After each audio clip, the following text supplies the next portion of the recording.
Ao cair da tarde, ele pôs-se à mesa com os 12, e enquanto comiam, disse-lhes: Em verdade vos digo que um de vós me entregará.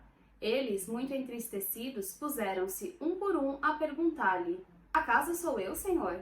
Ele respondeu: O que comigo põe a mão no prato, esse me entregará.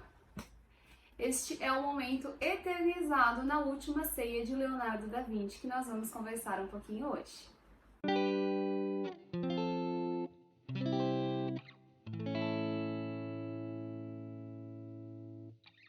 Olá, dando continuidade à leitura da biografia do Leonardo da Vinci, estamos no capítulo 18, que fala sobre a Última Ceia. Bom, a Última Ceia é não só uma das obras mais famosas do Leonardo, como do mundo todo, né? Então nós vamos conversar um pouquinho sobre o que o autor fala sobre a obra e uns extras que eu pesquisei também pra gente dar uma acrescentada aqui. Bom, pra começar, então, como ela foi encomendada.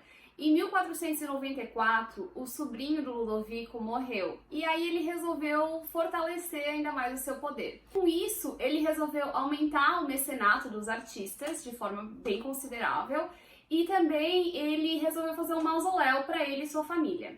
Aí ele escolheu a igreja Santa Maria delle Grazie, que é no coração de Milão. Ela já existia e aí tinha um convento junto. Aí ele resolveu que ali seria esse mausoléu para ele e a família.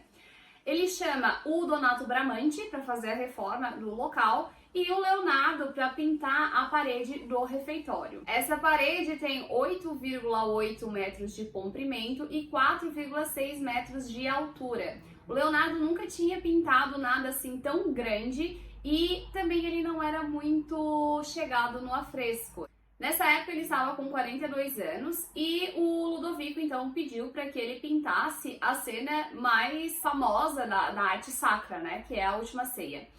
Mas aí Leonardo quis inovar, claro. E aí então ele trouxe toda a dramaticidade do teatro, que já estava muito bem desenvolvido nele, e criou um cenário. Ele congelou a cena como se fosse de fato no movimento de surpresa quando Jesus fala que um deles vai trair ele. Até então, essa cena ela era mais estática. Judas ou estava de costas ou estava excluído, ele não estava ali participando do cenário como um todo. E o Leonardo, como ele já tinha estudado muito, né, o Tratado da Pintura do Alberti, ele entende que para mostrar os sentimentos de cada pessoa na pintura é através dos gestos. Ele utiliza muito bem dessa questão e acrescenta os seus estudos super desenvolvidos sobre a ótica e a perspectiva. Então ele junta toda essa gama de conhecimento que ele tinha de trazer o domínio da coreografia já do teatro, o domínio dos movimentos para expressar o que as pessoas estão sentindo e pensando,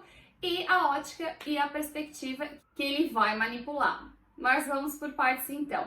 Bom, o Leonardo ele ia lá na obra, às vezes ele pintava o dia inteiro, às vezes ele parava lá e ficava observando o dia inteiro. Isso deixava o padre maluco, ele reclamou diversas vezes, inclusive teve uma vez que o Leonardo disse que se o padre ficasse pegando no pé dele, ele ia pintar o Judas com a face do padre para ele parar de incomodar, e resolveu. O que o padre relatava é que o Leonardo chegava de manhã bem cedo, montava o andaime e depois permanecia com o pincel em punho do nascer até o pôr do sol, esquecendo-se de comer ou beber e pintando continuamente. Já em outros dias, não produzia nada. Ele ficava diante do painel por 1 ou 2 horas e o contemplava sozinho, examinando e criticando consigo mesmo as figuras que criara. E também havia os dias dramáticos, em que a sua obsessão somava-se à tendência à procrastinação. Para quem não assistiu os outros vídeos, né, Leonardo tinha uma tendência fortíssima a procrastinar. Como que tomado por um arroubo de paixão ou mero capricho, ele aparecia de repente no meio do dia, subia no andaime, pegava um pincel, aplicava 1 ou 2 pinceladas em uma das figuras e ia embora. Como eu já fiz essa defesa da procrastinação de Leonardo nos outros vídeos também, eu vou ler um trechinho que aqui ele fala o seguinte: o Leonardo explicou que de vez em quando é preciso ir devagar, fazer pausas, até procrastinar, pois isso permite que as ideias se apurem e a intuição seja estimulada. E é verdade, tá, gente? Criatividade é assim mesmo. Homens de intelecto elevado às vezes obtêm seus maiores avanços quando trabalham menos, disse ele ao duque. Uma vez que suas mentes então se ocupam com suas ideias e com o aperfeiçoamento dos conceitos aos quais mais tarde darão forma. Então é isso, às vezes ele sentava lá e ficava observando, mas ele estava imaginando como ele ia compor aquele cenário, ainda mais numa pintura daquele tamanho que ele não estava acostumado. A Última Ceia, ela começou a ser pintada em 1495 e foi finalizada em 1498. Em 1497, a Beatrice, que era a esposa do Ludovico, faleceu e ela inaugurou o mausoléu da família na Santa Maria delle Grazie. Bom, a Última Ceia ela inovou justamente por essa questão de ser quando o Jesus anuncia a traição e não na hora da Eucaristia, como a maioria fazia. É a primeira vez que ele muda o momento da Santa Ceia e isso já traz uma inovação e tanto, né? Tem essa questão do Judas também, que está ali integrado com todos, e ele traz aquela dramaticidade do teatro para aquele momento ali, né? Essa obra é única, ela revolucionou a arte, porque a pintura pode até ser estática, mas a sua narrativa não. O Leonardo coreografou a cena da Última Ceia, e nisso ele nos mostra a importância dos gestos. O Leonardo, ele estudava muito essa questão, no caderno dele tem várias anotações de cenas que ele observou, ele conseguia entender mais ou menos o que as pessoas estavam falando, pelos gestos. Porque os italianos, principalmente, têm muita essa questão de utilizar as mãos e fazer os gestos enquanto fala, né? Então, o Leonardo observava muito isso e ele via o quanto isso falava também. A gente não precisa só de palavras para se expressar. Nosso corpo participa dessa comunicação. Então, ele utilizou muito bem desse meio de comunicação para nos falar o que cada um pensou naquele momento ali da revelação de Cristo. Outra questão com os gestos também é que ali no mosteiro era o refeitório para os monges e os monges também passam muito tempo em silêncio. Então, eles também têm essa leitura dos gestos, já que eles não usam a palavra para se comunicar em boa parte do tempo. Bom, em relação à polêmica dessa obra que o Dan Brown quis trazer, né, de forma da ficção, gente, isso não se enquadra na realidade. O Leonardo, ele já tinha vários esboços e pinturas de pessoas andrógenas. Ele não quis dizer que ali seria uma mulher, até porque já tem outros desenhos do Leonardo de outros quadros que também era representação masculina, mas com essas feições femininas. Isso era algo que o Leonardo fazia mesmo. Não tem nada de misterioso, nada de subliminar nessa obra. O Leonardo fez uso do pigmento azul ultramarino no manto de Jesus, porque este pigmento era extremamente caro nessa época e ele quis trazer isso para a figura central, principal ali da obra, que é Jesus. O autor não vai entrar nessa questão do 3, mas a gente consegue observar que o Leonardo também trouxe essa questão simbólica para sua obra, porque o 3 é muito importante na igreja, né, que é a Santíssima Trindade, e aí ele traz o 3 na representação das janelas e também separando os apóstolos em grupos. Então ele separou os 12 apóstolos em 4 grupos de 3 e no Jesus ele criou um triângulo com os gestos, também fazendo essa representação do 3. Bom, sobre a perspectiva, eu nem consegui achar na internet a imagem que o autor coloca aqui no livro, eu vou botar aqui pra vocês. Todas as imagens que eu pesquisei, eles fazem como se fosse uma perspectiva perfeita, que todas as linhas partissem de um único ponto. Isso não é verdade. Apesar de que até no site oficial do Cenáculo Vintiano, que é do museu para fazer a visitação, lá também eles põem essa imagem com a perspectiva como se fosse realmente de um único ponto de fuga. Bem, o autor traz aqui uma outra questão e, ao meu ver, ele está correto, porque as linhas não divergem num único ponto, elas divergem num único local, que é Cristo, a cabeça de Cristo, mas não é num único ponto. Apesar de que eles também acharam, numa das restaurações, o prego, onde provavelmente ele partiu as linhas da perspectiva, né?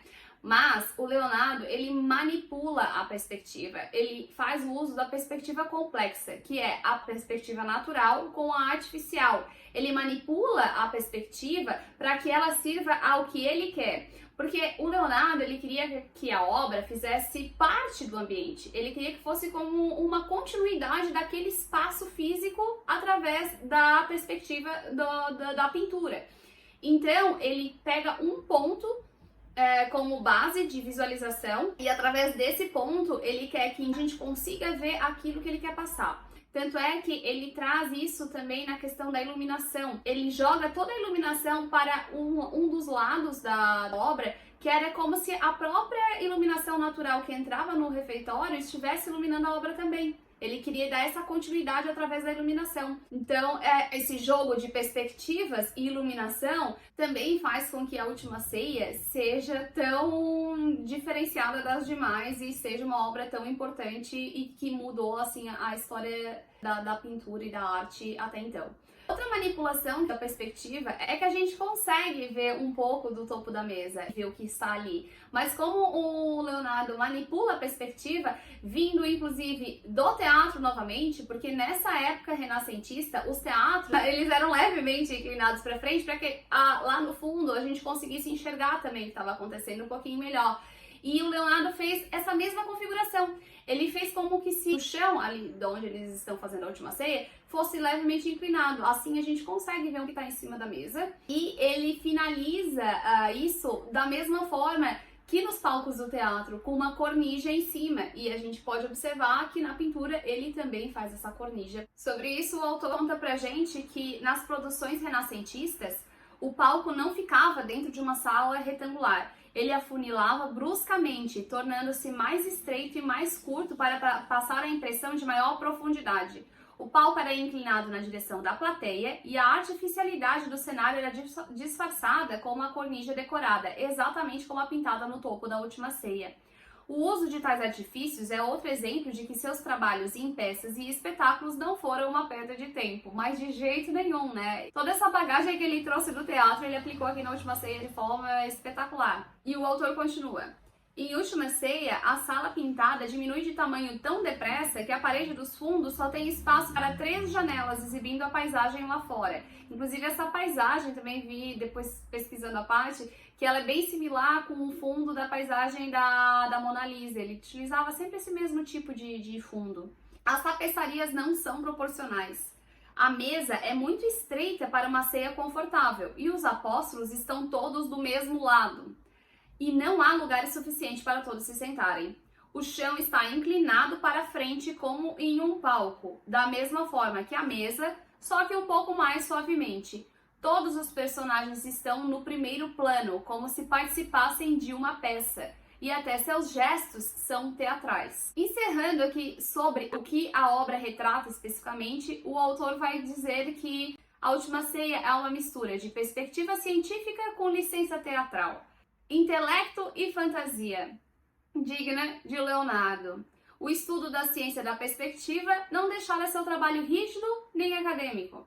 Em vez disso, foi completado pela criatividade e originalidade desenvolvidas por ele como produtor de espetáculos. Depois que aprendeu as regras, ele se tornou mestre em quebrá-las e distorcê-las, quase como se recriasse o esfumato na perspectiva. Demais, Leonardo era único mesmo. Agora vamos partir para a parte da técnica que Leonardo usou, que infelizmente nesse quesito ele não foi muito feliz. No fresco se coloca uma camada de gesso e quando ele ainda está úmido que se pinta. Então não há assim muito tempo para fazer aquelas pinceladas que ele gostava, para conseguir fazer o esfumato, né? Então é uma técnica que tem que ter uma pintura mais rápida. Então ele achou que iria dar certo uma nova técnica. Ele pinta a seco e com têmpera. Bom, como a gente sabe bem, não deu certo. 20 anos depois que ele finalizou, o Vasari já comenta que a obra estava arruinada. Antes mesmo do Leonardo falecer, ela já estava se apagando.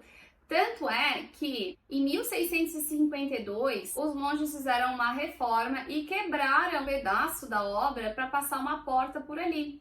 Porque a obra estava tão apagada que eles não deram muita importância. E essa porta passa bem onde seria o pé de Jesus. E se especula que os pés de Jesus estariam cruzados, fazendo um presságio da crucificação. Houve 6 grandes reformas e a maioria foi um fracasso. O primeiro grande restauro foi em 1726 e o restaurador usou tinta a óleo e verniz para cobrir, o que não foi nada bom. Cerca de 50 anos depois, retiraram toda essa camada extra que foi colocada na primeira reforma, só que eles começaram a repintar o rosto dos personagens por conta própria, sem um estudo assim bem elaborado. E aí, quando faltava apenas 3, o apelo da população foi ouvido e aí eles pararam porque a população pedia para que eles não fizessem isso. Durante a Revolução Francesa, forças anticlericais apagaram os olhos dos apóstolos e utilizaram o refeitório como prisão. Em 1978 foi realizada o último restauro da obra, que durou 21 anos, foi a mais longa, então 21 anos, terminou só em 1999. Pela curadora Pininbrambila Barcelon. Então, nesse restauro, eles já conseguiram fazer uso da tecnologia, né, com o infravermelho e outras coisas ali, como vocês estão vendo nas imagens, o que já garantiu um restauro mais fiel ao original. Eles retiraram várias camadas dos restauros anteriores e conseguiram trazer o mais original possível. O autor vai citar que a intenção inicial dessa reforma era deixar na parede apenas o que sem dúvida tinha sido produzido pelas mãos de Leonardo. Mas isso acabou se mostrando insuficiente, pois restava muito pouco. Então eles fizeram um estudo bem profundo sobre os estudos do Leonardo e restauraram como ela se encontra hoje. Nem todo mundo ficou satisfeito com essa reforma, mas no geral foi aprovada e é o que a gente vê hoje na parede do refeitório. O autor finaliza este capítulo dizendo que a concepção foi brilhante, porém a execução um fracasso, infelizmente. Bom, mais umas curiosidades sobre o refeitório é que na época de Napoleão ela foi utilizada como estábulo. E na Segunda Guerra Mundial, em agosto de 1943, o mosteiro foi bombardeado, foi bem danificado, o telhado caiu, uma das paredes laterais caíram, mas eles conseguiram proteger a obra e ela não foi atingida. Porém, até ser reconstruído o refeitório, porque Milão foi bem bombardeado, eles tiveram que reconstruir muita coisa, então, até eles conseguirem se reerguer, ela ficou coberta assim por uma espécie de tecido ao ar livre por um bom tempo. A Última Ceia é uma das obras mais reproduzidas do mundo. E eu ainda não tenho esse livro, mas vou adquirir com certeza. Quem tem mais curiosidade e quer saber mais, existe o livro do Ross King sobre a Última Ceia. Eu vou deixar o link aqui embaixo para quem tiver interesse. E também, para quem tiver interesse em saber um pouquinho mais, eu vou deixar o site oficial do Cenáculo para vocês verem algumas curiosidades também. Porque eles têm umas imagens bem interessantes, acho que vale a pena dar uma checada. Bom, então sobre a Última Ceia era isso. Se você sabe mais alguma curiosidade, deixa nos comentários aqui embaixo pra gente ficar conhecendo também. E acompanhe os próximos vídeos, porque infelizmente esse livro aqui está esgotado e ele é realmente muito bom. Mas então acompanhe aqui que eu vou contando pra vocês o que o Leonardo vai continuar aprontando pra gente, ainda bem, né? E se gostou, curte esse vídeo, compartilha e a gente se vê no próximo.